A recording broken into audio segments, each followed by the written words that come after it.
Hello my dear student, आप लोग कैसे हैं। आई होप आप लोग अच्छे होंगे। आज के वीडियो में हम लोग समझेंगे कि हमें क्लास 12 में कौन कौन से यूनिट में कौन कौन से चैप्टर का स्टडी करना है। तो सिलेबस को समझेंगे। जो एनसीईआरटी बुक में जो सिलेबस दिया हुआ है तो उसी के अकॉर्डिंग बायोलॉजी सिलेबस, जैसा कि आपको मालूम होगा कि फर्स्ट ईयर में आप लोग जो है कुल 6 यूनिट का स्टडी किए हैं। अब यहाँ पर क्या है कि आपको टोटल जो है 5 यूनिट का स्टडी करना है, यानी यहाँ पर एक यूनिट क्या है, कम है। यहाँ पर क्लास 12 में चैप्टर की संख्या भी कम है। फर्स्ट ईयर में चैप्टर की संख्या कितनी थी, 22 चैप्टर टोटल थे।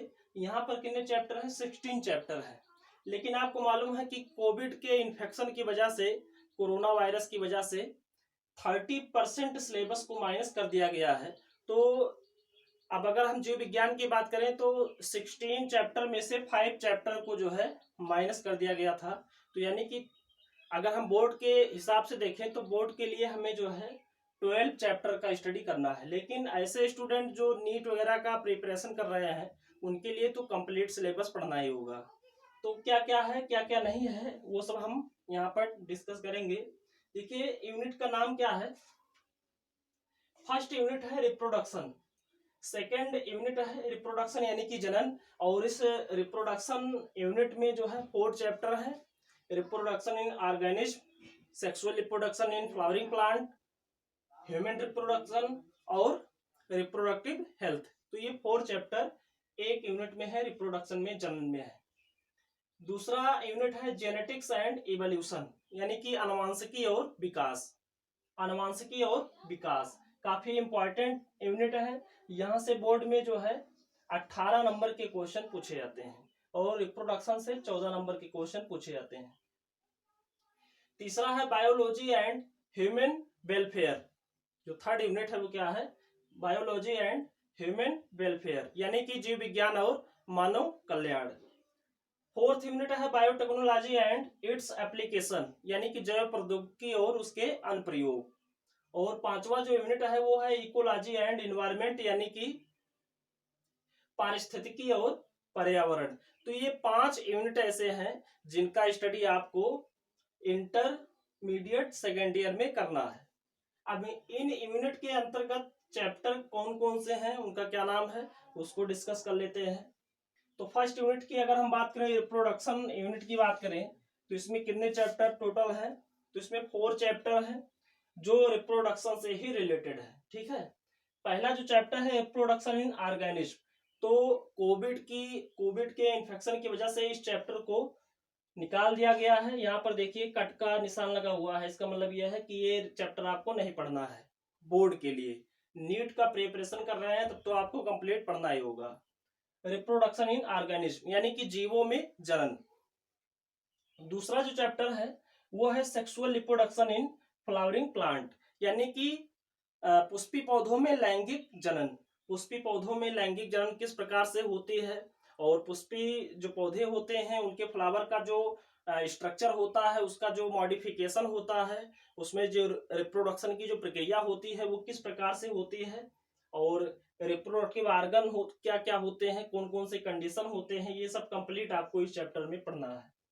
और इसका जो तीसरा चैप्टर है वो ह्यूमन रिप्रोडक्शन है, यानी कि मानव जनन। मानव जनन में आपको जो है male reproductive system, female reproductive system, इसके अलावा बहुत सारी चीजें इसमें आपको पढ़ना है। और जो फोर्थ चैप्टर है इसका रिप्रोडक्टिव यूनिट का वो है रिप्रोडक्टिव हेल्थ, यानी कि जनन स्वास्थ्य। जनन से संबंधित कौन कौन सी बीमारियां होती हैं जो रिप्रोडक्टिव सिस्टम को प्रभावित करती हैं, तो ये सब चीजें जो है इसमें डिस्कस करना है रिप्रोडक्टिव हेल्थ के चैप्टर में। तो ये 4 चैप्टर हैं जो आपको रिप्रोडक्शन यूनिट के अंतर्गत पढ़ना है। आगे देखते हैं।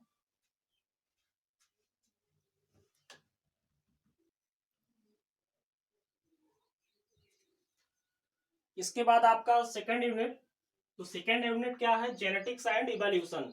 जेनेटिक्स का मतलब क्या है, आनुवांशिकी। इसमें आपको मेंडल के द्वारा जो एक्सपेरिमेंट किया गया है, मेंडल्स के जो लॉ हैं, जैसे law of dominance, law of segregation, law of independent assortment, इसके अलावा इनकम्प्लीट डोमिनेंस, कोडोमिनेंस, तो बहुत सारे जो नियम हैं उन चीजों को हमें डिस्कस करना है।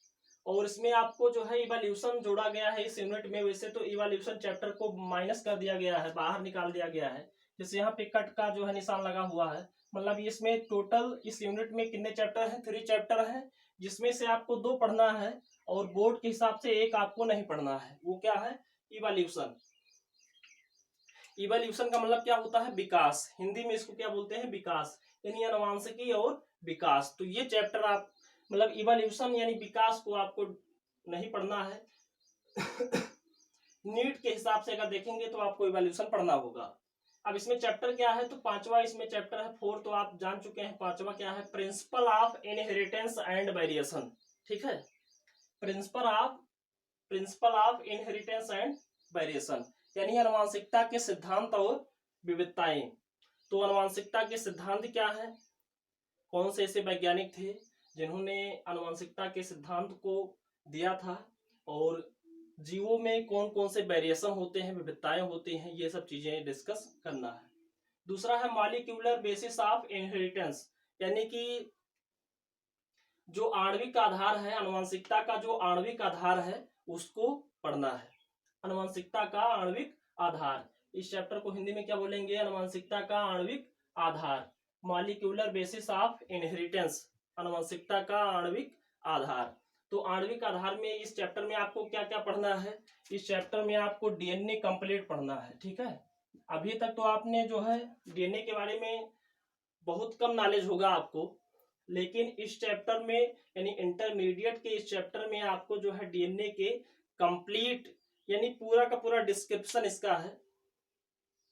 डीएनए के पूरे स्ट्रक्चर का डिस्कस जो है करना है, यानी कि कंप्लीट डीएनए के स्ट्रक्चर को पढ़ना है। तो डीएनए के अलावा इसमें आरएनए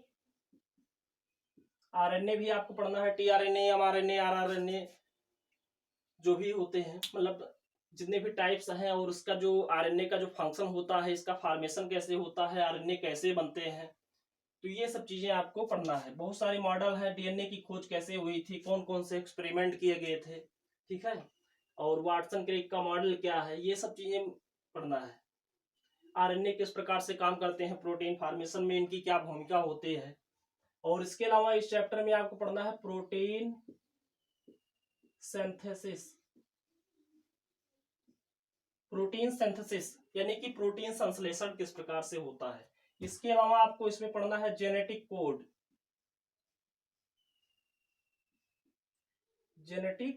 कोड, आनुवांशिक कोड क्या होता है। इसके अलावा आपको इसमें पढ़ना है HGP, ह्यूमन जीनोम प्रोजेक्ट, यानी कि मानव जीनोम परियोजना। इसके बाद में इसमें आपको क्या पढ़ना है? DNA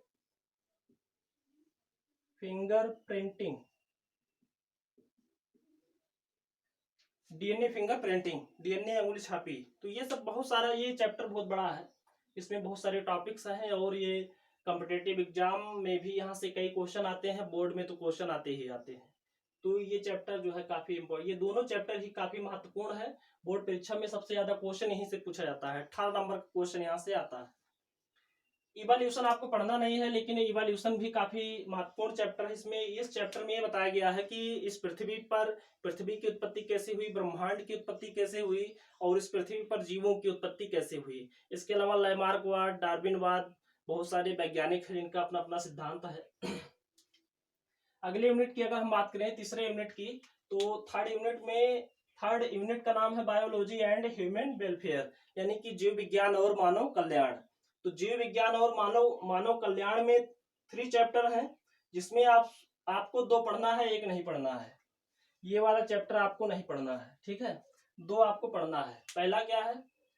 human health and disease, यानी मानव स्वास्थ्य और रोग। मानव से संबंधित जो डिजीज होते हैं, जैसे viral disease, bacterial disease, fungal disease, प्रोटोजोनल disease, बहुत सारे डिजीज होते हैं, तो उन सबको रोग के बारे में डिस्कस करना है। HIV, एड्स वगैरह जो भी रोग हैं। इसके अलावा माइक्रोब्स इन ह्यूमन वेलफेयर, यानी कि सूक्ष्म जीवों का मानव कल्याण में क्या योगदान है, ठीक है, किस प्रकार से जो सूक्ष्म जीव हैं वो मानव के लिए उपयोगी हैं, इस चैप्टर में डिस्कस करना है। मानव कल्याण में सूक्ष्म जीव, हिंदी में क्या बोलेंगे इसे, मानव कल्याण में सूक्ष्म जीव, माइक्रोब्स इन ह्यूमन वेलफेयर। और इसके बाद में है strategies for enhancement in food production, यानी कि खाद्य उत्पादन में वृद्धि की कार्यनीति, इसको हिंदी में क्या बोलेंगे, खाद्य उत्पादन में वृद्धि की कार्यनीति। तो ये तो चैप्टर आपके सिलेबस में नहीं है।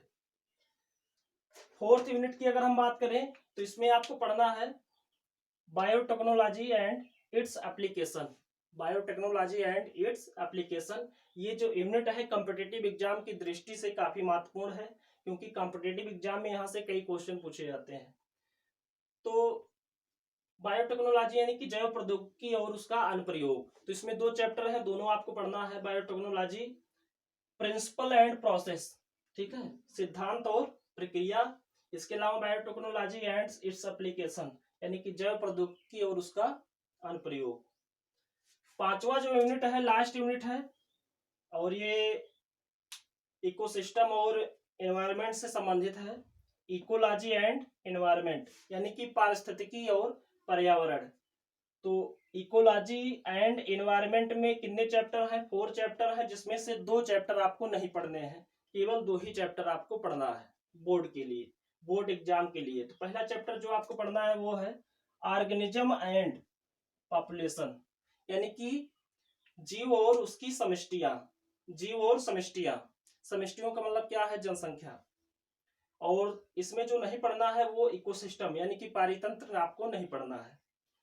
और इसके बाद में अगला जो चैप्टर है बायोडायवर्सिटी एंड कंजर्वेशन, यानी कि जैव विविधता और उनका संरक्षण। बायोडायवर्सिटी एंड कंजर्वेशन, जैव विविधता और संरक्षण, ये आपको पढ़ना है। इसमें आपको, इस चैप्टर में आपको पढ़ना है नेशनल पार्क वगैरह के बारे में, कि किस प्रकार से जो वाइल्ड एनिमल होते हैं, वन्य जीव होते हैं, उनको किस प्रकार से कंजर्व किया जाए, उनको किस प्रकार से बचाया जाए, क्योंकि